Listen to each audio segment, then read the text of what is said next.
اقبال نے اپنے ایک دوست کو لکھا کہ اگر مغرب کی ترقی کے باطن میں جھانک کر دیکھنے کی ہمت رکھتے ہو تو دیکھو اس کے پیچھے بھی قرآن کے اصول کار فرما ہے، لیکن چونکہ انہوں نے قرآن سے مادی ترقی حاصل کرنی تھی تو وہ انہوں نے لے لی۔ مسلمان نے مادی ترقی حاصل کرنی تھی اور قرآن سے روحانی ترقی حاصل کرنی تھی۔ قرآن سے اس نے زندگی کی زیب و زینت بھی لینی تھی اور قرآن سے آخرت کا جمال بھی حاصل کرنا تھا، لیکن انہوں نے اس کتاب کو پھینک دیا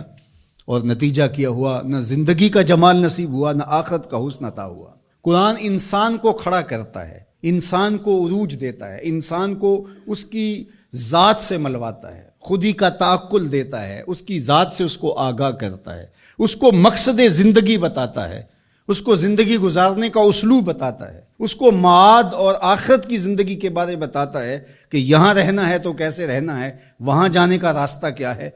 قرآن اس کو مکمل، کامل اور اکمل زندگی عطا فرماتا ہے، لیکن انسان نے قرآن سے زندگی تلاش ہی نہیں کی اور اس سے زندگی حاصل ہی نہیں کی۔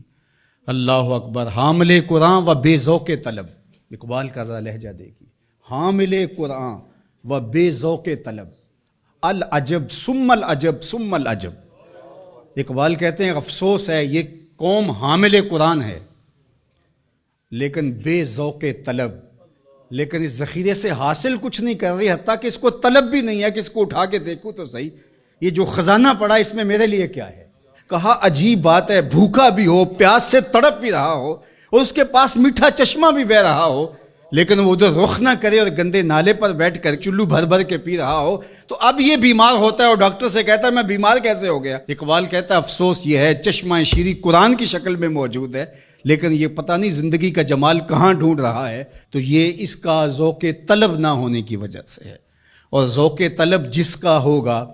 وہ ضرور اس سے کچھ حاصل کر لے گا اور اپنی ضرورت کے مطابق حاصل کر لے گا، اور اس نے بھی تو اپنی ضرورت کے مطابق جو حاصل کرنا چاہا وہ کر ہی لیا۔ جو اس کی طلب تھی قرآن سے اس نے وہ لے ہی لی، لیکن اگر قرآن سے زندگی کا اسلوب سیکھنا چاہتا تو اقبال کہتے ہیں کہ وہ زندگی کا اسلوب اور زندگی کا جمال اور زندگی کا حسن انسان کو دیتا ہے۔ قرآن یقین کا نور دیتا ہے، اور ہمارا بہت بڑا مرض ذوف الاعتقادی ہے۔ ذوف الاعتقادی قوموں کو کبھی بھی نہیں اٹھنے دیتی، اور دوسرا ان کے نظریات کے اندر یکسوئی پیدا نہیں ہو سکتی، چونکہ وہ جن لوگوں کے زیر اثر ہوں گے ان لوگوں کے نظریات کے حامل ہوں گے اور وہ قوم ہی نہیں بن سکیں گے۔ اور نتیجہ کیا کہ ایک علاقے کا اسلام دوسرے علاقے کے اسلام سے نہیں ملتا، ایک پیر خانے کا اسلام دوسرے پیر خانے کے اسلام سے نہیں جڑا ہوا، ایک تنظیم کا اسلام دوسری تنظیم کے اسلام سے نہیں جڑا ہوا۔ تو یہ سارے اسلام سینکڑوں ہزاروں کی شکل کے اندر جو نشو و نما پا رہے ہیں،